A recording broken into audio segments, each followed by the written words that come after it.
ನಮಸ್ಕಾರ. Freedom podcast ವಿಶೇಷ ಕಾರ್ಯಕ್ರಮಕ್ಕೆ ಸ್ವಾಗತ. ನಾನು ಅನ್ವಿ. ಇವತ್ತಿನ ನಮ್ಮ ವಿಶೇಷ ಕಾರ್ಯಕ್ರಮದಲ್ಲಿ ಒಬ್ರು ಸಿಂಗರ್ ನಮ್ಮ ಜೊತೆಗಿದ್ದಾರೆ. ಇವರು ಜಿ ಕನ್ನಡ ವಾಹಿನಿಯ ಸರಿಗಮಪನ ಸಿಂಗರ್, ದೇವ್ರನಾಮ ಹಾಗೆ ಕರ್ನಾಟಕ ಚಲನಚಿತ್ರಗಳನ್ನ ಕೂಡ ಈಗ ಹಾಡ್ತಾ ಇದ್ದಾರೆ. ಇವರೇ ಪ್ರಜ್ಞಾ ಮರಾಠ. ಬನ್ನಿ ಕಾರ್ಯಕ್ರಮಕ್ಕೆ ಅವರನ್ನ ಸ್ವಾಗತ ಮಾಡೋಣ. ಕಾರ್ಯಕ್ರಮಕ್ಕೆ ಸ್ವಾಗತ. Thank you. ಹೇಗಿದ್ದೀರಾ? ಆರಾಮ್. ನೀವು ಹೇಗಿದ್ದೀರಾ? ನಾನು ಚೆನ್ನಾಗಿದ್ದೀನಿ. ಎಲ್ಲಿ ಅವರು ನೀವು ಮೂಲತಃ? ನಾನು ಹುಟ್ಟಿದ್ದು ಬೆಳೆದಿದ್ದು ಬೆಂಗಳೂರೇ. ನನ್ನ ಅಜ್ಜಿ ಮನೆ ಎಲ್ಲ ಸೌತ್ ಕೇಂದ್ರ. ಸೊ ನನ್ನ ಅಮ್ಮನ ಮನೆ, ಅಮ್ಮ ಎಲ್ಲ ಹುಟ್ಟಿದ್ದು ಬೆಳೆದಿದ್ದಲ್ಲಿ. ಸೊ ಕಾರ್ಕಳ ಅಂತ ಬಜಗೋಳಿ ಹತ್ರ ಒಂದು ಮಾಳ ಅಂತ ಒಂದು ಕುಗ್ರಾಮ. ಸೊ ಅಲ್ಲಿ ನನ್ನ ಅಜ್ಜಿ ಮನೆ. ಚಿಕ್ಕ ವಯಸ್ಸಿಂದ ಹಾಡ್ತಾ ಇದ್ರಾ? ಹಾಂ, ನಾನು ಒಂದು 4 to 5 ಇಯರ್ಸ್ ಇದ್ದಾಗನೇ ಕ್ಲಾಸೆಲ್ಲ ಸೇರಿಕೊಂಡಿದ್ದೆ. ಫಸ್ಟ್ ಕರ್ನಾಟಕ ಶಾಸ್ತ್ರೀಯ ಸಂಗೀತಕ್ಕೆ ಸೇರಿದ್ದು ನಾನು. ಸೊ 5 ಇಯರ್ಸ್ ಇದ್ದಾಗ ಸೇರಿದೆ ಕ್ಲಾಸು. ಆಮೇಲೆ ನನ್ನ ಗುರುಗಳಾಗ ಪಾರ್ವತಿ ಅಂತ ಇದ್ದರು. ಹಾಗೆ 3rd ಸ್ಟ್ಯಾಂಡರ್ಡಲ್ಲಿ ಹಿಂದೂಸ್ತಾನಿ ಕಲ್ತ್ಕೊಂಡೆ. ಆವಾಗ ನನ್ನ ಗುರುಗಳು ನಾಗೇಂದ್ರ ಟಿ ರಾಣಾಪುರ್ ಅಂತ. ಸೊ ಆಮೇಲೆ ಅಲ್ಲಿ ತುಂಬ ವರ್ಷ ಕಲ್ತಿದ್ದೀನಿ ನಾನು. ಹಾಗೆ ಈಗ ಕರೆಂಟ್ಲಿ ನಾನು ಲೈಟ್ ಮ್ಯೂಸಿಕ್ ಹೋಗ್ತಾ ಇದ್ದೀನಿ ಕ್ಲಾಸಸ್. ನನ್ನ ಗುರುಗಳು ವಿಶ್ವನಾಥ್ ನಾಕೋಡ್ ಅಂತ. ಸೊ ಹೀಗೆ ತುಂಬ ವರ್ಷದಿಂದ ಕ್ಲಾಸ್ ಎಲ್ಲ ಹೋಗ್ತಾ ಇದ್ದೀನಿ. ಹಿಂಗೆ ಚಿಕ್ಕ ವಯಸ್ಸಿಂದ ನಿಮಗೆ ಇಂಟ್ರೆಸ್ಟ್ ಇತ್ತಾ ಅಥವಾ ಫ್ಯಾಮಿಲಿ ಇಂಟ್ರೆಸ್ಟ್ ಮೇಲೆ ಸಂಗೀತ ಆಯ್ಕೆ ಮಾಡಿದ್ದ? ಆ್ಯಕ್ಚುಲಿ ನಾನು ಹೇಳಿದ್ದಂತೆ, ಅಂದರೆ ಆಗ 4-5 ಇಯರ್ಸ್ ಇದ್ದಾಗ ಅಮ್ಮಂಗೆ ನಾನು ಕ್ಲಾಸ್ಗೆ ಹೋಗ್ತೀನಿ ಸೇರಿಸಿ ಅಂತ ನಾನು ಹೇಳಿದ್ದಂತೆ. ಸೊ ಆಗ ನಾನೇ ಇನ್ಸಿಸ್ಟ್ ಮಾಡಿದ್ದು. ಮತ್ತು ಆಮೇಲೆ ಪೇರೆಂಟ್ಸ್ದು ಸಪೋರ್ಟ್ ತುಂಬಾ ಇತ್ತು ನನಗೆ. ಯಾಕಂದರೆ ಇವೆಂಚುಲಿ ನಾವು ಸ್ವಲ್ಪ ಇಂಟ್ರೆಸ್ಟ್ ಕಳ್ಕೊತೀವಿ, ಸೇರಿಬಿಡ್ತೀವಿ. ಆಮೇಲೆ ಸ್ವಲ್ಪ ಇಂಟ್ರೆಸ್ಟ್ ಕಡಿಮೆ ಆಗುತ್ತೆ. ಅವಾಗ ಜಾಸ್ತಿ ಆಟ ಅದು ಇದು ಎಲ್ಲ ಆ ಕಡೆ ಹೋಗುತ್ತೆ ಮೈಂಡ್. ಸೊ ಆಗ ಅಪ್ಪ ಅಮ್ಮಂದು ಪೇರೆಂಟ್ಸ್ದು ಬೇಸಿಕಲಿ ಅವಾಗ ಸಪೋರ್ಟ್ ಪುಷ್ ಬೇಕಾಗಿರುತ್ತೆ ಪೇರೆಂಟ್ಸ್ದು. ಸೊ ಆಗ ನನಗೆ I am glad I got it. So ಅಪ್ಪ ಅಮ್ಮನ ಸಪೋರ್ಟ್, ಅಪ್ಪ ಅಮ್ಮ ಅಣ್ಣ ಸಪೋರ್ಟ್ ಇತ್ತು ತುಂಬ. ಸೊ ಅವರು they also play a very important role. ನೀವು ಹಾಡಿದ ಮೊದಲನೇ ಹಾಡು ಯಾವುದು? ಮೊದಲನೇ ಹಾಡು ಅಮ್ಮ ನನಗೆ ಒಂದು ಹಾಡು ಹೇಳ್ಕೊಟ್ಟಿದ್ರು ಮನೆಯಲ್ಲೇ. ಪಾರ್ವತಿ ಮಾಯ ಮಗನಾಗಿ ಅಂತ ಒಂದು ಜಸ್ಟ್ ಅದು ಸ್ಟೋರಿ, ಗಣೇಶ ಹೆಂಗೆ ಹುಟ್ಟಿದ ಆ ಸ್ಟೋರಿ ಇದೆ ಆ ಹಾಡಲ್ಲಿ. ಸೊ ಹಾಗೆ ಅವ್ರ ಬಾಯಲ್ಲಿ ಕೇಳಿ ನಾನು ಹಾಗೆ ಕಲ್ತಿದ್ದು. ಈಗ ಚಿಕ್ಕ ವಯಸ್ಸಿಂದ ಹಾಡ್ತಾ ಇದ್ರಿ, ಎಲ್ಲ ಪ್ರಕಾರಗಳು ಕೂಡ ನಿಮಗೆ ಗೊತ್ತಿದೆ. ಸೊ ಸರಿಗಮಪಗೆ ಆಯ್ಕೆ ಆಗಿದ್ದು ಹೇಗೆ? ಸರಿಗಮಪ ಹೋಗಿದ್ದು ಆಡಿಷನ್ಸ್ ಕೊಟ್ಟಿದ್ದು. ಸೊ ನಾನು ಸೀಸನ್ ಸೇರಿ ಅಂದರೆ ಸೆಲೆಕ್ಟ್ ಆಗಿರೋಕ್ಕಿಂತ ಮುಂಚೆ 2-3 ಸತಿ ಟ್ರೈ ಮಾಡಿದ್ದೆ. ಅವಾಗ ಆಗಿರಲಿಲ್ಲ. ಸೊ ಮೋಸ್ಟ್ಲಿ ನನಗೆ ಸೀಸನ್ 20 ಹಣೆಯಲ್ಲಿ ಬರ್ದಿತ್ತು ಅನಿಸುತ್ತೆ. ಸೊ 3 ಸತಿ ಟ್ರೈ ಮಾಡಿದೆ, ಆಗ ಆಗಿರಲಿಲ್ಲ. ಆಮೇಲೆ 2023 ಸೀಸನ್ 20 ಟ್ರೈ ಮಾಡಿದೆ. ಫಸ್ಟ್ 3 ರೌಂಡ್ಸ್ ಇರುತ್ತೆ ಆಡಿಷನ್ಸು. ಸೊ ಫಸ್ಟ್ ರೌಂಡು ಇಲ್ಲೇ ಬೆಂಗಳೂರಲ್ಲೇ ಕೊಟ್ಟಿದ್ದು ನಾನು. ಫಸ್ಟ್ ರೌಂಡು, ಸೆಕೆಂಡ್ ರೌಂಡು, ಆಮೇಲೆ 3rd ರೌಂಡ್ ಆಗಿ ಮೆಗಾ ಆಡಿಷನ್ಸ್ ಸೆಲೆಕ್ಟ್ ಆಗಿ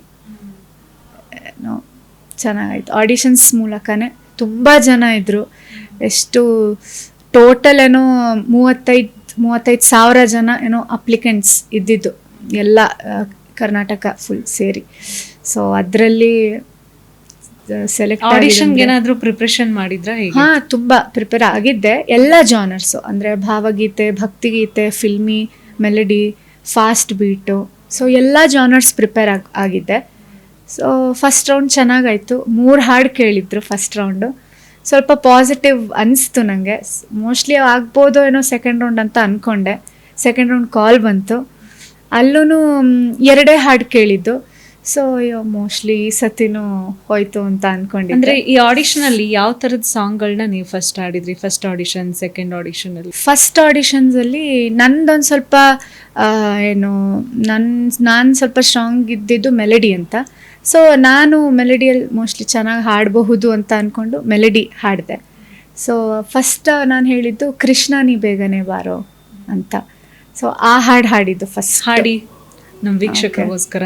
ಕೃಷ್ಣ ನೀ ಬೇಗನೆ ಬಾರೋ, ಶ್ರೀ ಕೃಷ್ಣ ನೀ ಬೇಗನೆ ಬಾರೋ, ಈ ರಾಧೆಯ ಕೂಗು ನೀ ಕೇಳಲಿಲ್ಲವೇನೋ, ಈ ರಾಧೆಯ ಕೂಗು ನೀ ಕೇಳಲಿಲ್ಲವೇನೋ, ವಾಸುದೇವ ವೇಣುಗೋಪಾಲ ಕೃಷ್ಣ ಬಾನಿ ಬೇಗ ಬಾ, ಕೃಷ್ಣ ನೀ ಬೇಗನೆ ಬಾರೋ, ಶ್ರೀ ಕೃಷ್ಣ ನೀ ಬೇಗನೆ ಬಾರೋ. ಈ ಹಾಡು ಹಾಡಿದ್ದು. ಕನ್ನಡದಲ್ಲಿ ಬರ್ದಿರೋ ಹಾಡನ್ನ ಕನ್ನಡದಲ್ಲಿ ಹಾಡೋದು ಓಕೆ, ಈ ರಷ್ಯನ್ ಭಾಷೆನಲ್ಲಿ ಕನ್ನಡ ಹಾಡನ್ನ ಹಾಡೋದು ಹೇಗೆ? ಅಯ್ಯೋ, ರಷ್ಯನ್ ಭಾಷೆಯಲ್ಲಿ ಆ್ಯಕ್ಚುಲಿ ನನಗೆ ಝಿಯಲ್ಲೂ ಹಾಡಿದ್ದೆ ನಾನು, ರೆಟ್ರೋ ರೌಂಡ್ಗೆ ಸುತ್ತಮುತ್ತಲೂ ಹಾಡಿದ್ದೆ ನಾನು. ಸೊ ಆಗಲೂ ನನಗೆ ಹೇಳಿದರು ಸುತ್ತಮುತ್ತಲೂ ರಷ್ಯನಲ್ಲಿ ಹಾಡಿ ಅಂತ. ಹಿಂಗೆ ರಷ್ಯನ್ ಹಾಡೋದು? ರಷ್ಯನಲ್ಲಿ ಆಗ ಹಾಡಿದ್ದು ನಾನು ಅದು ಸುತ್ತಮುತ್ತಲು ಸಂಜೆಗತ್ತಲು ಮೆತ್ತ ಮೆತ್ತಗೆ ಮೈಯ ಮುಟ್ಟಲು ಇಲ್ಲೇ ಬಂತು ಸ್ವರ್ಗ ಎಲ್ಲ ಓಲಾಡುವ ಹಾಡು. ನಾನು ವಿತ್ನಿಯ ವಿಕ್ರೂಕ್ ಮ್ಯಾಗಿ ಮ್ಯಾಗಿ ತೆಮೋ ಇಸ್ತ ಫ್ರಿಶಿಲಿ ತೆಮೋ ಏಮೋ ತೋಯೇ ಅಂತೆಲ್ಲ ಹಾಡಿದೆ ರಷ್ಯನಲ್ಲಿ. ರಷ್ಯನ್ ಭಾಷೆ ಬರ್ತಾ ಇತ್ತ ನಿಮಗೆ? ಮತ್ತೆ ಹಿಂಗೆ ಆ್ಯಕ್ಚುಲಿ ಅದೇ ನನ್ನ ಫೀಚರ್ಸ್ ಎಲ್ಲ ಸ್ವಲ್ಪ ಅಂದರೆ ಐ ಕಲರ್ ಇರ್ಬೋದು ಮತ್ತು ಹೇರ್ ಕಲರ್ ಇರ್ಬೋದೇನೋ. ಆ್ಯಕ್ಚುಲಿ ತುಂಬ ಜನ ಅನ್ಕೋತಾರೆ ಇಂಡಿಯಾವಳಲ್ಲ ನಾನು ಅಂತ. ಸೊ ಅಲ್ಲೂ ಹಾಗೆ ಅಂದ್ಕೊಂಡಿದ್ರು ಫಸ್ಟ್ ನೋಡಿ. ಆಮೇಲೆ ಇವಾಗ ನಾನೆಲ್ಲರೂ ಆಚೆ ಬಸ್ಸಲ್ಲಿ ಹೋದರೆ, ಮೆಟ್ರೋಲ್ಲಿ ಹೋದರೆ, ಆಚೆ ಎಲ್ಲರೂ ಹೋದರೆ ಫಸ್ಟ್ ನನಗೆ ಮಾತಾಡ್ಸೋದೇ ಇಂಗ್ಲೀಷಲ್ಲಿ. ಅವ್ರು ಅನ್ಕೋತಾರೆ ನಂಗೆ ಕನ್ನಡ ಬರಲ್ಲ ಅಂತ. ಸೊ ಫಸ್ಟ್ ಪಾಪ ಇಂಗ್ಲೀಷಲ್ಲಿ ಮಾತಾಡೋಕ್ಕೆ ಸ್ಟಾರ್ಟ್ ಮಾಡ್ತಾರೆ. ಆಮೇಲೆ ಇಲ್ಲ ನಾನು ಕನ್ನಡದವಳೆ, ಕನ್ನಡ ಚೆನ್ನಾಗಿ ಬರುತ್ತೆ ಅಂತ ಹೇಳಿ ಮೋಸ್ಟ್ಲಿ ಅದೇ ಐಸ್ ನನ್ನ ಫೀಚರ್ಸ್ ನೋಡಿ ಹಾಗೆ ಅನ್ಕೋತಾರೋ ಏನೋ. ಬಟ್ ಅನ್ಕೊಂಡಿದ ತಕ್ಷಣ ರಷ್ಯನ್ ಭಾಷೆನಲ್ಲಿ ಹಾಡು ಹೆಂಗೆ ಬಂತು? ಅದು ಹಾಗೆ ಸುಮ್ಮನೆ ಇಂಟ್ರೆಸ್ಟಿಂದ. ಇವಾಗ ನಾವು ಸೀರೀಸು ಅದು ಇದೆಲ್ಲ ನೋಡ್ತೀವಲ್ಲ, ಅದು ನೋಡ್ತಾ ಸುಮ್ಮನೆ ಹಾಗೆ ಕಲ್ತಿದ್ವಿ. ಕೊರಿಯನ್ ಆಗಲಿ ಸುಮ್ಮನೆ ಅದೇನೋ ನೋಡಿ ಕಲ್ತಿರೋ ಥರ. ಫುಲ್ ಬರಲ್ಲ ನನಗೆ, ಜಸ್ಟ್ ಅದು ಹೇಳಿದ್ದು. ಓಕೆ, ಸೆಕೆಂಡ್ ಆಡಿಷನ್ ಎಲ್ಲಿ ಕೊಟ್ಟಿದ್ದು? ಸೆಕೆಂಡ್ ಆಡಿಷನ್ನು ಬ್ಯಾಂಗ್ಳೂರೇ. ಸೆಕೆಂಡ್ ಆಡಿಷನಲ್ಲಿ ಫಸ್ಟ್ ನನಗೆ ಫೋಕ್ ಸಾಂಗ್ ಕೇಳಿದರು. ಫೋಕ್ ಸಾಂಗಿಗೆ ನಾನು ಬನ್ನಿ ಮುಡಿಯೋಣು ಬಾರ ಅಂತ ಇತ್ತು, ಅದು ಹಾಡಿದ್ದೆ. ಆಮೇಲೆ ಅವರು ಯೂಶಲಿ ಎಲ್ಲ ಜಾನರ್ಸಲ್ಲಿ ಸ್ಟ್ರಾಂಗ್ ಇದ್ದಾರಾ ಅಂತಾನೆ ಚೆಕ್ ಮಾಡೋದು. ಬರೀ ಮೆಲಡಿ ಹಾಡಿದ್ರೆ ಇವಾಗ ನಾವು ಕಾಂಪಿಟೇಷನ್ ಸೆಲೆಕ್ಟ್ ಆದಮೇಲೂ ಎಲ್ಲ ಮೆಲಡಿನೇ ಹಾಡ್ಕೊಂಡಿರೋಕ್ಕಾಗಲ್ಲ. ಎಲ್ಲ ಜಾನರ್ಸು ಟೆಸ್ಟ್ ಮಾಡ್ತಾರೆ, ಮೆಲಡಿ ಹೇಗೆ ಹಾಡ್ತಾರೆ, ಫಾಸ್ಟ್ ಬೀಟ್ ಹೇಗೆ ಹಾಡ್ತಾರೆ, ಫೋಕ್ ಹೇಗೆ ಹಾಡ್ತಾರೆ ಅಂತ. ಸೊ ನನಗೆ ಸೆಕೆಂಡ್ ರೌಂಡಲ್ಲಿ ಫಸ್ಟ್ ಸಾಂಗ್ ಫೋಕ್ ಕೇಳಿದ್ರು. ನಾನು ಬನ್ನಿ ಮುಡಿಯೋಣು ಹಾಡಿದ್ದೆ. ಹಾಡಿ. ಬನ್ನಿ ಮುಡಿಯೋಣು ಬಾರ ಕೋಲು ಕೋಲ ಚಿನ್ನ ತರುವೋಣು ಬಾರ ಕೋಲು ಕೋಲ ತಾನನ ತಂದಾನೇನ ತಂದಾನಿ ತಾನೋ ತಾನನ ತಂದಾನೇನ ತಾನನ ತಂದಾನೇನ ತಂದಾನಿ ತಾನೋ ತಾನನ ತಂದಾನೇನ ಬನ್ನಿ ಮುಡಿಯೋಣು ಬಾರ ಕೋಲು ಕೋಲ ಚಿನ್ನ ತರುವೋಣು ಬಾರ ಕೋಲು ಕೋಲ ಕೋಲ ಚಿನ್ನ ತರುವೋಣು ಬಾರ ಕೋಲು ಕೋಲ ಬನ್ನಿ ಮುಡಿಯೋಣು ಬಾರ ಕೋಲು ಕೋಲ ಚಿನ್ನ ತರುವೋಣು ಬಾರ ಕೋಲು ಕೋಲ ಕೋಲ ಚಿನ್ನ ತರುವೋಣು ಬಾರ ಕೋಲು ಕೋಲ ಕೋಲು ಕೋಲೆ ಕೋಲು ಕೋಲನ್ನ ಕೋಲೆ ಕೋಲು ಕೋಲೆ ಕೋಲು ಕೋಲನ್ನ ಕೋಲೆ. ವಾವ್, ವಾಯ್ಸ್ ಅಂತೂ ತುಂಬಾ ಸ್ವೀಟ್ ಆಗಿದೆ. ಈ ಹಾಡು ಕೇಳ್ತಾ ಇದ್ರೆ ಕೇಳ್ತಾನೆ ಇರ್ಬೇಕಂತ ಅನ್ಸುತ್ತೆ. ಸೊ ಅದಾದ್ಮೇಲೆ ನೀವು ಆಡಿಷನ್ ಅಲ್ಲಿ ಸೆಲೆಕ್ಟ್ ಆಗ್ತೀರಾ. ಸೊ ಸೆಲೆಕ್ಟ್ ಆದ್ಮೇಲೆ ಫೀಲಿಂಗ್ ಹೇಗಿತ್ತು? ಸೆಲೆಕ್ಟ್ ಆದ್ಮೇಲೆ ಮೆಗಾ ಆಡಿಷನ್ಸ್ ಕಾಲ್ ಬಂತು. ಫುಲ್ಲು ಭಯ ಆಗಿದೆ ಫುಲ್. ಯಾಕಂದರೆ ಸೆಲೆಕ್ಟ್ ಆದವರೆಲ್ಲ ಅಂದರೆ ಕಾಂಪಿಟೇಷನ್ ಅಲ್ವಾ ಎಷ್ಟೇ ಆದರೂ. ಸೊ ಎಲ್ಲರೂ ಚೆನ್ನಾಗಿ ಹಾಡೋರೆ ಇದ್ದಿದ್ದು. ಸೊ ಫುಲ್ ಭಯ ಇತ್ತು. ನಾನು ಮೆಗಾ ಆಡಿಷನ್ಸ್ ಹಾಡಿದ್ದು ನಿನ್ನ ಸ್ನೇಹದಿಂದ ಅಂತ, ಮುಗುಳು ನಗೆ ಮೂವಿದು, ಗಣೇಶ್ ಅವ್ರ ಮೂವಿದು. ಸೊ ಪ್ರಾಕ್ಟೀಸ್ ಎಲ್ಲ ಚೆನ್ನಾಗಿ ಮಾಡಿದರು. ಮೆಂಟರ್ಸ್ ಅಂತ ಇರ್ತಾರೆ. ಮೆಂಟರ್ಸಲ್ಲಿ Hemanth sir, Indu Nagaraj ma'am, Lakshmi Nagaraj ma'am, Anuradha Bhat ma'am, Suchethan sir ಅವರೆಲ್ಲ ಇದ್ದರು. ಸೊ ಒಬ್ಬೊಬ್ಬರನ್ನ ಅಸೈನ್ ಮಾಡ್ತಾರೆ ಮೆಗಾ ಆಡಿಷನ್ಸಲ್ಲಿ. ಸೊ ನನಗೆ ಸುಚೇತನ್ ಸರ್ ಇದ್ದರು ಮೆಗಾ ಆಡಿಷನ್ಸ್ಗೆ ಮೆಂಟರ್ ಮಾಡೋಕ್ಕೆ. ಸೊ ಅವರು ನಿನ್ನ ಸ್ನೇಹದಿಂದ ಅವ್ರು ಮಾಡಿದ್ದು. ಅಂದ್ರೆ ಅವರು ಸಾಂಗ್ ಸೆಲೆಕ್ಟ್ ಮಾಡಿದ್ರು, ಅದನ್ನ ನೀವು ಹಾಡಿದ್ದು? ಹಾಂ ಹೌದು, ಅವರು ನಮ್ಗೆ ಲಿಸ್ಟ್ ಅಂತ ನಾವು ಕಳಿಸ್ಬೇಕಾಗತ್ತೆ. ಸೊ ಆಮೇಲೆ ಅವರು ಹೇಳ್ತಾರೆ ನನ್ಗೆ ಯಾವುದು ವಾಯ್ಸ್ಗೆ ಸೂಟ್ ಆಗುತ್ತೆ ಅದು ಚೂಸ್ ಮಾಡಿ ಅವ್ರು ಹೇಳ್ತಾರೆ, ಅವ್ರು ಮೆಂಟ್ರಿಂಗ್ ಮಾಡ್ತಾರೆ. ಆಮೇಲೆ ಫಸ್ಟ್ ರೌಂಡ್ ಮೆಗಾ ಆಡಿಷನ್ಸಲ್ಲಿ ಅದು ಹಾಡಿದ್ದೆ. ಸೊ ನಿನ್ನ ಸ್ನೇಹದಿಂದ. ಎಷ್ಟು ಜನ ಮೆಗಾ ಆಡಿಷನ್ ಅಲ್ಲಿ ಇದ್ರು? ಮೆಗಾ ಆಡಿಷನ್ಸಲ್ಲಿ ಇದ್ದಿದ್ದು ಗೆಸ್ 45 ಇದ್ರು ಅನ್ಸುತ್ತೆ ಜನ. ಅಂದರೆ 33,000 ಫಿಲ್ಟರ್ ಆಗಿ ಆಗಿ ಆಗಿ ಆಗಿ ಮೆಗಾ ಆಡಿಷನ್ಸಲ್ಲಿ 45 ಅನ್ಸುತ್ತೆ, 45 to 50 ಇದ್ರು. ಅದರಲ್ಲಿ ಸೆಲೆಕ್ಟ್ ಆಗಿದ್ದು 22 ಏನೋ. ಸೊ ಮೆಗಾ ಆಡಿಷನ್ಸ್ ಕೂಡ ತುಂಬಾ ಆ ಭಯ ಅಂದರೆ ಎಕ್ಸ್ಪ್ರೆಸ್ ಮಾಡೋಕ್ಕಾಗಲ್ಲ. ಅದೆಷ್ಟೇ ನಾವು ಚೆನ್ನಾಗಿ ಹಾಡ್ತೀವಿ ಅಂದರೆ ಚೆನ್ನಾಗಿ ಹಾಡ್ಬೋದು, ಕಾನ್ಫಿಡೆಂಟಾಗಿ ಹಾಡೋಣ ಅಂತೆಲ್ಲ ಮನಸ್ಸಲ್ಲಿ ಪ್ರಿಪೇರ್ ಮಾಡ್ಕೊಂಡು ಹೋಗಿರ್ತೀವಿ. ಬಟ್ ಆ ಟೈಮಲ್ಲಿ ಅವ್ರ ಆ್ಯಕ್ಷನ್ ಅಂತಾರೆ, ಆ ಟೈಮಲ್ಲಿ ಮತ್ತು 3 ಜನ ದಿಗ್ಗಜರು, Vijay Prakash sir, Arjun Janya sir, Hamsalekha sir, ಅವ್ರ ಮುಂದೆ ಹಾಡಬೇಕಂದ್ರೆ ಯಾರಿಗಾದ್ರೂ ಭಯ ಆಗೇ ಆಗುತ್ತೆ. ಸೊ ಯಾಕಂದರೆ ನಮಗೆ ಮುಂಚೆ ಎಲ್ಲ ಅಂದರೆ ಸ್ಟೇಜ್ ಮೇಲೆ ಹಾಡಿದ್ದು ಅಷ್ಟೇನು ಪ್ರೆಷರ್ ಅಂತಿರಲ್ಲ. ಇಲ್ಲಿ ಅಯ್ಯೋ ಟಿ ವಿಲಿ ಬರ್ತೀವಿ, ತಪ್ಪಿಬಿಟ್ರೆ ಕಟ್ ಅಂತೆಲ್ಲ ಏನೂ ಹೇಳಲ್ಲ, ತಪ್ಪಿದ್ರೆ ತಪ್ಪು ಅಷ್ಟೇ. ಯಾಕಂದರೆ ಇವಾಗ ನಾವು ಸಾಂಗಲ್ಲಿ ಮಿಸ್ಟೇಕ್ ಮಾಡಿದ್ರೂ there is no compromise. Cut ಮಾಡಿ ಇನ್ನೊಂದು ಸತಿ ರೀಟೇಕ್ ತೊಗೊಳ್ಳೋದು ಅವೆಲ್ಲ ಏನೂ ಇಲ್ಲ. ಸೊ ಹೆಂಗೆ ಹಾಡ್ತೀವಿ ಅದನ್ನೇ ತೋರಿಸ್ತಾರೆ ಅವರು. ಸೊ ಅದೆಲ್ಲ ಪ್ರೆಷರ್ ಇರುತ್ತೆ ನಮಗೆ. ಅಯ್ಯೋ ಲಿರಿಕ್ಸ್ ಮರ್ತು ಹೋದರೆ ಎಲ್ಲ ಏನೇನೇನೋ ಟೆನ್ಷನ್ಗಳಿರುತ್ತೆ. ಸೊ ಅದಂತೂ ಬೆಸ್ಟ್ ಎಕ್ಸ್ಪೀರಿಯನ್ಸು, ಜೀ ಕನ್ನಡ ಮರೆಯೋಕ್ಕೇ ಆಗಲ್ಲ. ಅದರಿಂದನೇ ನನಗೆ ಈ ಸ್ಟೇಜೆಲ್ಲ ಸಿಗ್ತಾ ಇರೋದು. ಸೊ ಆಲ್ವೇಸ್ ಗ್ರೇಟ್ಫುಲ್ ಜೀ ಕನ್ನಡಗೆ, ಸರಿಗಮಪಗೆ, ಹಾಗೆ ಮತ್ತು ನನ್ನೆಲ್ಲ ಗುರುಗಳಿಗೆ.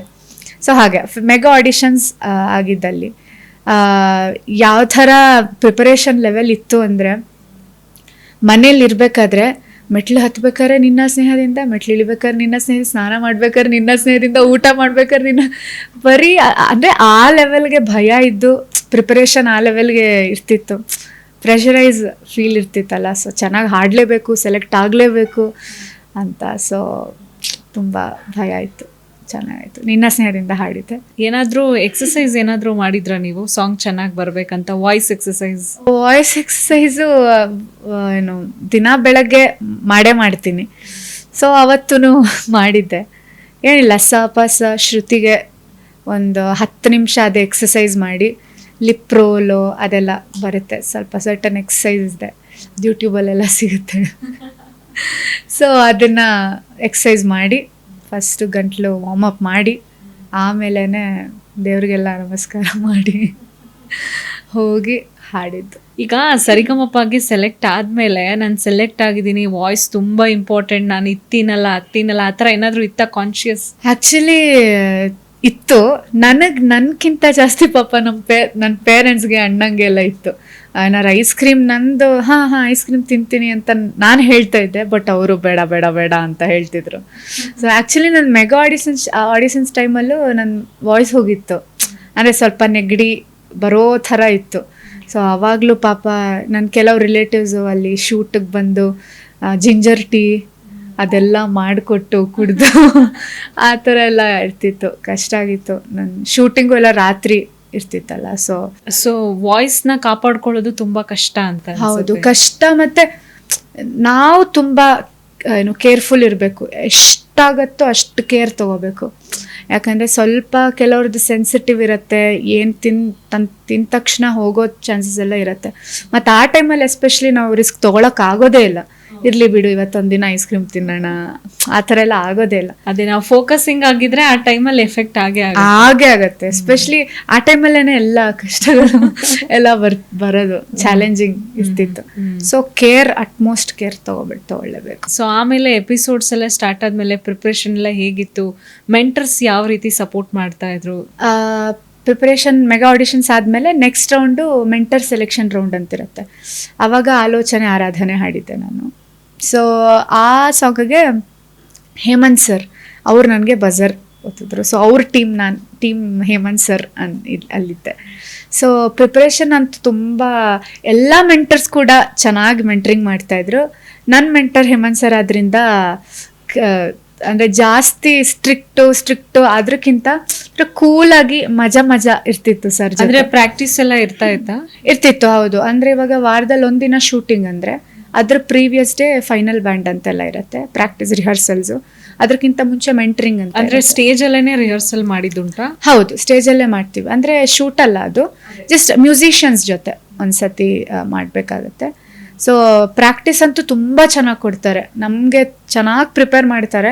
ಸ್ಟೇಜ್ ಮೇಲೆ ಹೋಗಿ ನಮ್ಮ ಮೇಲೆ ಬಿಟ್ಟಿದ್ದು ಅಲ್ಲಿ ತನಕ ಅಂತೂ ಪ್ರಿಪೇರ್ ತುಂಬ ಚೆನ್ನಾಗಿ ಮಾಡ್ತಾರೆ. ಮೆಂಟರ್ಸ್ ಆಗಿರಲಿ, ಮ್ಯೂಸಿಷಿಯನ್ಸ್ ಆಗಿರಲಿ, ಅಂದರೆ ಕರ್ನಾಟಕದು ಟಾಪ್ ಮೋಸ್ಟ್ ಎಲ್ಲ ಮ್ಯೂಸಿಷಿಯನ್ಸ್ ಇರೋದು ಆ ಬ್ಯಾಂಡಲ್ಲಿ. ಸೊ ಅವ್ರು ನಮಗೆ ಪ್ಲೇ ಮಾಡ್ತಾರೆ ಅಂದರೆ ಅದು ಒಂಥರ ದೊಡ್ಡ ವಿಷಯನೇ, ಖುಷಿ ಆಗುತ್ತೆ. ಅವ್ರಿಗೆ ನಮ್ಮ ಹಾಡಿಗೆ ಪಾಪ ಅವ್ರು ಪ್ಲೇ ಮಾಡ್ತಾ ಇದ್ದಾರೆ ಅಂತ ತುಂಬ ಖುಷಿ ಆಗುತ್ತೆ. ಸೊ ಪ್ರಾಕ್ಟೀಸ್ ಎಲ್ಲ ತುಂಬ ಚೆನ್ನಾಗಿರುತ್ತೆ. ಮೆಂಟ್ರಿಂಗು ಒಂದಿನ ಇರುತ್ತೆ. ಹೇಮಂತ್ ಸರ್ ಪಾಪ ಬಂದು ನಮಗೆಲ್ಲ ಮೆಂಟ್ರಿಂಗ್ ಮಾಡ್ತಾಯಿದ್ರು. ಜಾಸ್ತಿ ಭಯ ಇರ್ತಿದ್ವಿ, ಬಟ್ ಅವ್ರು ನಮಗೆ ಏನು ತಲೆ ಕೆಡ್ಸ್ಕೋಬೇಡಿ, 3 ನಿಮಿಷ ಆ್ಯಕ್ಷನ್ ಅಂತಾರೆ, 3 ನಿಮಿಷ ಸೀರಿಯಸ್ ಆಗಿದ್ದು ಚೆನ್ನಾಗಿ ಹಾಡು ಬಂದ್ಬಿಡಿ ಅಂತೆಲ್ಲ ಫುಲ್ ಕೂಲ್ ಇರ್ತಿದ್ರು ಸರ್. ಸೊ ತುಂಬ ಚೆನ್ನಾಗಿರ್ತಿತ್ತು ಮೆಂಟ್ರಿಂಗ್ ಎಲ್ಲ. ಸೊ ಈ ಎಪಿಸೋಡ್ಸ್ ಅಲ್ಲಿ ಸಾಂಗ್ ನೀವು ಸೆಲೆಕ್ಟ್ ಮಾಡ್ತಾ ಇದ್ರಾ ಅಥವಾ ಮೆಂಟರ್ ಸೆಲೆಕ್ಟ್ ಮಾಡ್ತಾ ಇದ್ರೆ, ಹೇಗೆ ನಡೀತಾ ಇತ್ತು? ಸಾಂಗ್ಸ್ ಎಲ್ಲ ಆ್ಯಕ್ಚುಲಿ ನಾವೇ, ಅಂದರೆ ನಮ್ಗೇನು ಹೇಳ್ತಾರೆ, ಇವಾಗ ನೆಕ್ಸ್ಟ್ ರೌಂಡು ರೆಟ್ರೋ ರೌಂಡ್ ಇದೆ, ನಿಮ್ಮ ಲಿಸ್ಟ್ ಕಳಿಸಿ ಅಂತ. ಸೊ ಅದವ್ರ ಲಿಸ್ಟೆಲ್ಲ ಕಳಿಸಿ ಅವರ ಪ್ರಕಾರ ಟೀಮ್ ಎಲ್ಲ ಡಿಸೈಡ್ ಮಾಡಿ ನಮಗೆ ಸಾಂಗ್ಸ್ ಕೊಡ್ತಾರೆ. ಸೊ ನಮ್ಗೆ ಸೂಟ್ ಆಗುವಂಥದ್ದೇ ಸಾಂಗ್ಸ್ ಕೊಡ್ತಾರೆ. ತುಂಬ ಸೂಟೇ ಆಗಲ್ಲ ಅಂತೆಲ್ಲ ಕೊಡಲ್ಲ ಅವರು, ನಮಗೆ ಆಗೋ ಥರದ್ದೇ ಕೊಡ್ತಾರೆ ಅವರು. ಇಲ್ಲ ಅಂದರೆ ಕೆಲವೊಂದು ಸತಿ ನಮಗೂ ಹೇಳ್ತಾರೆ, ನಿಮಗೆ ಯಾವ ಸಾಂಗ್ ಹಾಡಬೇಕು, ನಿಮ್ಮ ಮನಸ್ಸಲ್ಲಿ ಯಾವುದಿದೆ ಅಂತೆಲ್ಲ ಕೇಳ್ತಾರೆ. ಯಾಕೆಂದರೆ ಇಷ್ಟ ಇರೋ ಸಾಂಗ್ನ ಹಾಡಿದ್ರೆ ತುಂಬ ಈಸಿ ಆಗಿಬಿಡುತ್ತೆ. ಅದೇ, ಯಾಕಂದರೆ ಸ್ವಲ್ಪ ಚಾಲೆಂಜಿಂಗ್ ಇರಬೇಕಲ್ಲ, ಕಾಂಪಿಟೇಷನ್ ಅಂದ ಮೇಲೆ ಚಾಲೆಂಜಿಂಗ್ ಇರಲೇಬೇಕು. ನಮ್ಮ ಕಂಫರ್ಟ್ ಝೋನಿಂದ ಆಚೆ ಬರಲೇಬೇಕಾಗತ್ತೆ ನಾವು.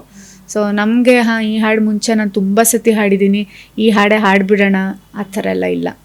ಅವರು ಕೊಟ್ಟಿದ್ದು ಚಾಲೆಂಜಿಂಗ್ ಇರುತ್ತೆ, ಹಾಡಲೇಬೇಕು. ಅಂದರೆ ನಿಮಗೆ ಟಿಪ್ಸ್ ಎಲ್ಲ ಕೊಡ್ತಾ ಇದ್ರಾ? ಅಂದರೆ ಏನು ಕರೆಕ್ಷನ್ಸ್ ಏನಾದರೂ ಇದ್ದರೆ ಅದನ್ನೆಲ್ಲ ಅಲ್ಲೇ ಫೈನ್ ಟ್ಯೂನ್ ಮಾಡಿ ಕಳಿಸ್ಬಿಡ್ತಾ ಇದ್ರು ಅವರು? ನಮಗೆ ಗೊತ್ತಿರಲ್ಲ ನಮಗೆ ಯೂಶಲಿ ಇಷ್ಟೆಲ್ಲ ಇರುತ್ತೆ ಅಂತ. ಯಾಕಂದರೆ ನಾವು ಕಲ್ತಿದ್ದು ಬೇರೆ ಸ್ಟೈಲ್, ಸಿಂಗಿಂಗ್ ಸ್ಟೈಲ್ ಅಲ್ವಾ. ನಾವು ಕರ್ನಾಟಕ ಶಾಸ್ತ್ರೀಯ ಸಂಗೀತ ಎಲ್ಲ ಕಲ್ತಿದ್ದು. ನಾನು ಹಾಡ್ತಿದ್ದೆ ಫಿಲ್ಮಿ ಸಾಂಗ್, ಬಟ್ ಆ ಗೈಡೆನ್ಸ್ ಆ ಥರ ನಾರ್ಮಲ್ ಆಗಿ ಆಡೋದಕ್ಕೂ 3 minutes ಒಂದು ವೇದಿಕೆ ಮೇಲೆ ಹಾಡೋದು ತುಂಬಾ ಬೇರೆ. ಅದು ಸ್ಟಾರ್ ಸಿಂಗರ್ಸ್ ಜೊತೆ ಆಡೋದಕ್ಕೂ ಡಿಫ್ರೆನ್ಸ್ ನಿಜವಾಗ್ಲು. ಮತ್ತೆ ಅವ್ರ ಹೇಳ್ಕೊಡೋ ರೀತಿ ಬೇರೆ ಇರುತ್ತೆ. ಎಲ್ರು ಗುರುಗಳು ಒಬ್ಬೊಬ್ಬರಿಂದ ಒಬ್ರು ಡಿಫ್ರೆನ್ಸ್ ಇದ್ದೇ ಇರತ್ತೆ ಕಲಿಸೋ ರೀತಿ. ಸೊ ಅವರು ನಮಗೆ ಕಲಿಸ್ತಾ ಇದ್ದಾರೆ ಅಂದರೆ ಅವ್ರದ್ದು ಬೇರೆ ಸ್ಟೈಲ್ ಇರುತ್ತೆ. ಸೊ ಯಾಕಂದರೆ ಅವರು ಎಕ್ಸ್ಪೀರಿಯನ್ಸ್ಡ್ ಆದ್ರಿಂದ, ಅವರು ಎಲ್ಲ ಪ್ಲೇಬ್ಯಾಕ್ ಸಿಂಗರ್ಸು. ಸೊ ಅವ್ರು ಜಾಸ್ತಿ ನೋಡಿರ್ತಾರೆ, ಆ್ಯಕ್ಚುಲಿ ಎಕ್ಸ್ಪೀರಿಯನ್ಸ್ ಮಾಡಿರ್ತಾರೆ. ಸೊ ಅವರ ಎಕ್ಸ್ಪೀರಿಯನ್ಸ್ ಪ್ರಕಾರ ಎಲ್ಲ ಅವ್ರ ಗೈಡೆನ್ಸ್ ಬೇರೆ ಥರನೇ ಇರುತ್ತೆ. ತುಂಬ ಟಿಪ್ಸ್ ಇರುತ್ತೆ, ಹಿಂಗೆ ಹಾಡಬೇಕು ಅಂದರೆ ಆ ಸಾಂಗ್ ಆದ್ರಿಂದ ಹೀಗೆ ಹಾಡಬೇಕು. ಇವಾಗ ಫೋಕ್ ನಾವು ಮೆಲಡಿ ಥರ ಹಾಡೋಕ್ಕಾಗಲ್ಲ. ಮೆಲಡಿ ನಾವು ಜೋರಾಗಿ ಏನೋ ಒಂಥರ ಒಟ್ರಾಸಿ ಹಾಡೋಕ್ಕಾಗಲ್ಲ. ಸೊ ಮೆಲಡಿ ಸ್ವೀಟಾಗಿ ಆ ಫೀಲಿಂದಾನೇ ಹಾಡಬೇಕು. ಸೊ ಅದೆಲ್ಲ ನಮಗೆ ಪ್ರಾಪರ್ ಗೈಡೆನ್ಸ್ ಸಿಗ್ತಾಯಿತ್ತು. ಯಾರು ನಿಮ್ಮ ಫೇವ್ರೆಟ್ ಸಿಂಗರ್? ನನ್ನ ಫೇವ್ರೆಟ್ ಸಿಂಗರ್ ತುಂಬ ಜನ ಇದ್ದಾರೆ. ಅಂದರೆ ಇವಾಗ ಕನ್ನಡ ಸ್ಯಾಂಡಲ್ವುಡ್ ಇಂಡಸ್ಟ್ರಿಯಲ್ಲೇ ತೊಗೊಂಡ್ರೆ ಅನುರಾಧ ಭಟ್ ಮ್ಯಾಮ್, ಇಂದು ನಾಗರಾಜ್ ಮ್ಯಾಮ್, ಲಕ್ಷ್ಮೀ ನಾಗರಾಜ್ ಮ್ಯಾಮ್, ಇವಾಗ ಐಶ್ವರ್ಯ ರಂಗರಾಜನ್, ಪೃಥ್ವಿ ಭಟ್ ಅವರು, ತುಂಬ ಜನ ಇದ್ದಾರೆ. ಎಲ್ಲರೂ ಒಂಥರ ಇನ್ಸ್ಪೈರಿಂಗೆ. ಇಂದು ನಾಗರಾಜ್, ಲಕ್ಷ್ಮೀ ನಾಗರಾಜ್ ಅಂತೂ ಕರ್ನಾಟಕ ಶಾಸ್ತ್ರೀಯ ಸಂಗೀತದಲ್ಲಿ ಹೆಸರು ಮಾಡಿದವರು, ಸಿಸ್ಟರ್ಸ್ ಅವರಿಬ್ಬರು. ಸೊ ಎಲ್ಲರೂ ಅವರವರ ಜಾನರ್ಸಲ್ಲಿ ತುಂಬ ಇನ್ಸ್ಪೈರಿಂಗ್ ಇದ್ದಾರೆ. ಸೊ ನೀವು ಎಲ್ಲ ಎಪಿಸೋಡ್ಸು ಟೆಲಿಕಾಸ್ಟ್ ಆದಮೇಲೆ ಸೊ ಹೊರಗಡೆ ಜನ ಹೆಂಗೆ ಗುರುತಿಸ್ತಾ ಇದ್ರು, ಅದರ ರಿಯಾಕ್ಷನ್ ಹೆಂಗಿತ್ತು? ಆ್ಯಕ್ಚುಲಿ ಮಜಾ ಇರ್ತಿತ್ತು ಆಗ. ಅಂದರೆ ಆ ಟೈಮಲ್ಲಿ ಎಸ್ಪೆಷಲಿ, ಅಂದರೆ ಇವಾಗ 3 years ಆಗುತ್ತೆ ಅಕ್ಟೋಬರಲ್ಲಿ. ಸೊ ಆಗ ಮುಂಚೆ ಸಖತ್ ಮಜಾ ಇರ್ತಿತ್ತು. ಇವಾಗ ಮೆಟ್ರೋಲ್ ಹೋದರೆ ಎಲ್ಲರೂ ಆಚೆ ಹೋದರೆ ಶಾಪಿಂಗ್ ಮಾಲು ಎಲ್ಲೆಲ್ಲ ಹೋಗ್ತಿದ್ರೆ ಜನ ನನಗೆ ರಷ್ಯನ್ ಅಂತಾನೆ ಫಿಕ್ಸ್ ಆಗ್ಬಿಟ್ಟಿದ್ರು. ಆಗ್ಬಿಟ್ಟಿತ್ತು. ಯಾಕಂದ್ರೆ ಅಲ್ಲಿ ಏನು ಅನುಶ್ರೀ ಅಕ್ಕ ನನಗೆ ರೇಗಿಸ್ತಾ ಇದ್ರು ರಷ್ಯನ್ ರಷ್ಯನ್ ರಷ್ಯನ್ ಅಂತ. ಸೊ ಅದೇ ಆಗ್ಬಿಟ್ಟಿತ್ತು. ಕೆಲವರು ಬಂದ್ಬಿಟ್ಟು ಯುವರ್ ರಷ್ಯನ್ ರೈಟ್ ಕನ್ನಡ ಅಂತೆಲ್ಲ ಕೇಳ್ತಾ ಇದ್ರು. ಅಂದರೆ ಸೊ ಹಾಗೆ ಫಿಕ್ಸ್ ಆಗಿಬಿಟ್ಟಿತ್ತು. ಸೊ ಆಚೆ ಎಲ್ಲ ಹೋದಾಗ ಮೆಟ್ರೋ ಅಲ್ಲಿ ಆವಾಗ ನಮಗೂ ಎಲ್ಲ ಹೊಸದಲ್ವಾ, ಇದೆಲ್ಲ ಎಕ್ಸ್ಪೀರಿಯನ್ಸ್ ನಾವು ಮಾಡಿರಲಿಲ್ಲ. ಅವ್ರು ಬಂದು ಮ್ಯಾಮ್ ಒಂದು ಸೆಲ್ಫಿ ಅಂತೆಲ್ಲ ಕೇಳ್ಬೇಕಾದ್ರೆ ನಮಗೊಂಥರ ಓ ಮೈ ಗಾಡ್ ಈ ಥರನೂ ದಿನ ಬಂತ ನಮ್ಮ ಲೈಫಲ್ಲಿ ಅಂತೆಲ್ಲ ಖುಷಿ ಆಗ್ತಿತ್ತು ಆ್ಯಕ್ಚುಲಿ. ಯಾರ್ಯಾರೋ ಬಂದು ಕೆಲವರು ಕೂರ್ತಿದ್ರು, ಫುಲ್ ಸ್ಟೇರ್ ಮಾಡ್ತಿದ್ರು, ಇವ್ರನ್ನೆಲ್ಲೋ ನೋಡಿದ್ದೀನಿ ನಾನು ಅಂತ ಪಕ್ಕದಲ್ಲಿರೋರ್ಗೆ ಹೇಳ್ತಿದ್ರು, ಅವರು ನೋಡ್ತಾ ಇದ್ರು. ಬಟ್ ಕೆಲವ್ರು ಬಂದು ಅಪ್ರೋಚ್ ಮಾಡಿ ಕೇಳ್ತಾ ಇದ್ರು, ಕೆಲವ್ರು ಹಾಗೆ ಮಾತಾಡ್ಕೊಂಡು ಸುಮ್ಮನಾಗ್ತಿದ್ರು. ಅದು ನಮಗೆ ಗೊತ್ತಾಗ್ತಿತ್ತು. ಆದಷ್ಟು ನಾವು ಏನು ಅಂತ ಸ್ಮೈಲ್ ಮಾಡಿಕೊಂಡು ಮಜಾ ಇರ್ತಿತ್ತು. ಜನರು ಗುರ್ತಿರ್ಬೇಕಾರೆ ಒಂಥರ ಬೇರೆನೇ ಫೀಲು. ಅಯ್ಯೋ ಇಷ್ಟೊಂದು ಟಿ ವಿಯಿಂದ ನಮಗೆ ಇಷ್ಟೆಲ್ಲ ರೆಕಗ್ನಿಷನ್ ಸಿಗ್ತಿದೆ ಅಂತ ಖುಷಿ ಆಗ್ತಾಯಿತ್ತು.